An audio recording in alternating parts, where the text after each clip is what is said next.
ఇప్పుడు మీ జంటలకి ఒక చిన్న పోటీ. చిన్నదంటే బిందులో ఉంగరాలు తీయడం లాంటి చిన్నది ఏం కాదు. కాబోయే భార్యాభర్తలు మీరు, అంటే సీతారాముల్లా కలిసి ఉండాల్సిన వాళ్ళు. అందుకే సీతారాముల విగ్రహాలని వేరు వేరు ప్లేసుల్లో దాచాం.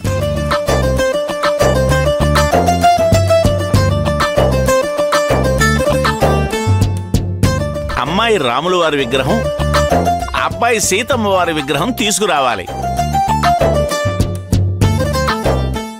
ఏదో ఒక క్లూ ఇస్తారుగా. రూట్ మ్యాప్ ఏమైనా ఇస్తారా? గైడ్ కూడా ఇస్తాం. దగ్గరుండి వాళ్ళే తీసుకెళ్లి చూపిస్తారు. తీసుకొద్దురు గాని. లేకపోతే ఏంటమ్మా, క్లూలు రూట్ మ్యాప్లు ఇస్తే మీరేంటి పట్టుకునేది? అలాంటివి ఏమి ఉండవు. చిన్న చిన్న ఆధారాలు ఉంటాయి. వాటి ఆధారంగా మీ తెలివితేటలతో మీరే ఆ సీతారాముల విగ్రహాన్ని వెతికి పట్టుకోవాలి.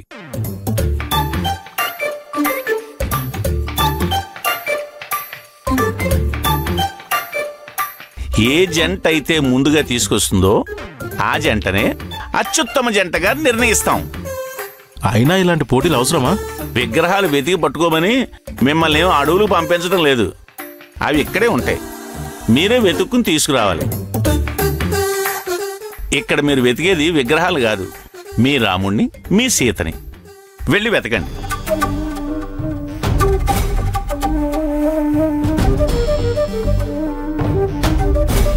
చూస్తారేంటి? వెళ్ళండి, ఎతకండి. నువ్వు కాదు, నువ్వు ఇక్కడే ఉండు.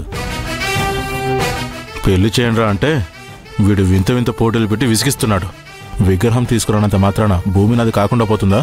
ఆల్రెడీ పెళ్లి కూడా ఖాయమైపోయింది.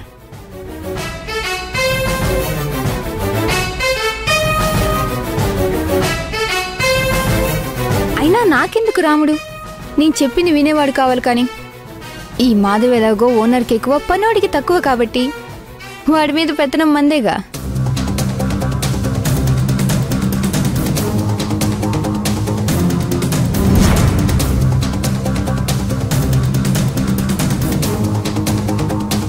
ఇక్కడ రేగుపల్లి పెట్టాడు.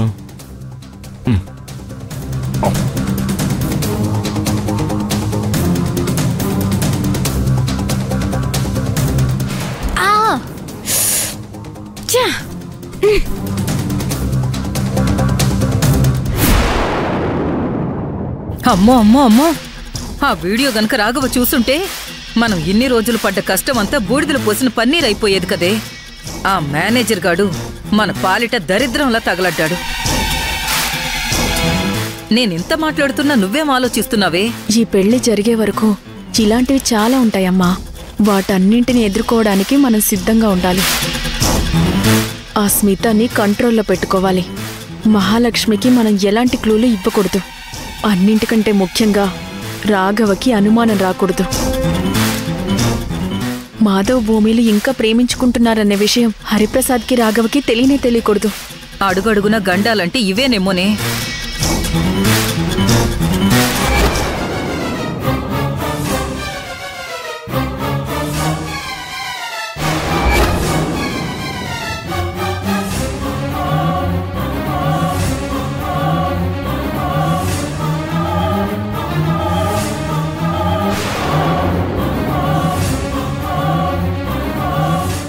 రా బాబు.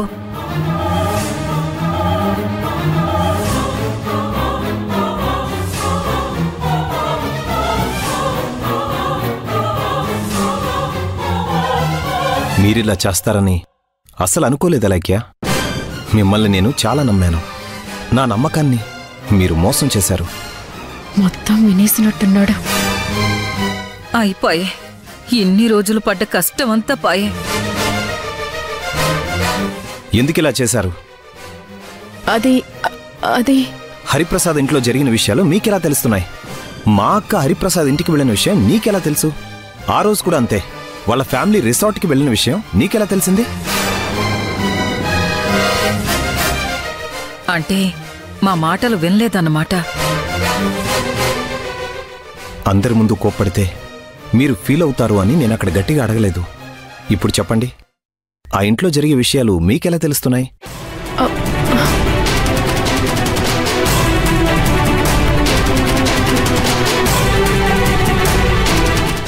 చెప్తాను బాబు. ఇందులో నువ్వు మమ్మల్ని అనుమానించాల్సిందేం లేదు. ఇక్కడికొచ్చాక మాకంటూ ఒక మంచి స్థానాన్ని నువ్విచ్చావు. కానీ మేమిక్కడికి రాకముందు ఎన్ని కష్టాలు పడ్డామో ఆ భగవంతుడికే తెలుసయ్యా. అప్పుడు మేము బస్తీలో చిన్న ఇంట్లో ఉండేవాళ్ళం. నేను ఏదో ఒక పనికి వెళ్లేదాన్ని. అప్పుడు మా ఇంటి పక్కన ఉన్నావిడే ఇప్పుడు ఆ హరిప్రసాద్ వాళ్ళింట్లో పని మనిషిగా చేస్తుంది. మన మహాలక్ష్మి ఆ ఇంటికి వెళ్ళినప్పుడు అలేఖ్యకు ఆవిడ ఫోన్ చేసి చెప్పింది మీ ఆడపడిచొచ్చిందని. ఇదే విషయం అలేఖ్య నీకు చెప్పింది బాబు, అంతే. అవునండి. అయినా అక్కడ జరిగే విషయాలు తెలుసుకుని మేమేం చేస్తాం బాబు?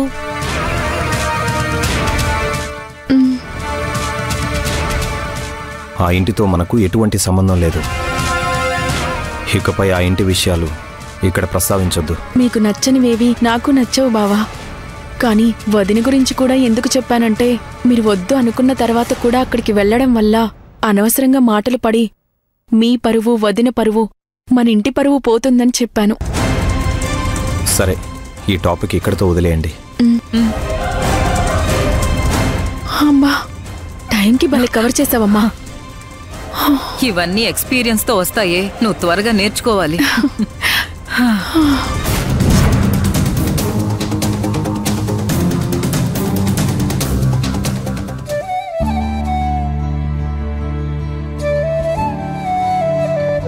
రాముడు వెళ్లే దారిలో శబరి కనిపించింది కదా, అంటే ఇటు వెళ్ళమని ఇది గుర్తు కావచ్చు.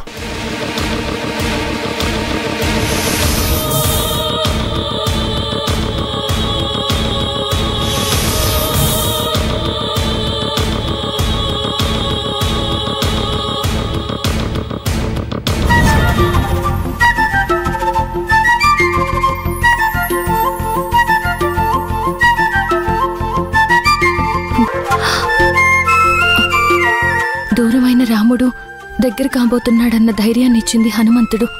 రామాయణి కనుక్కోవడానికి హనుమంతయ్యే దారి చూపిస్తున్నాడన్నమాట.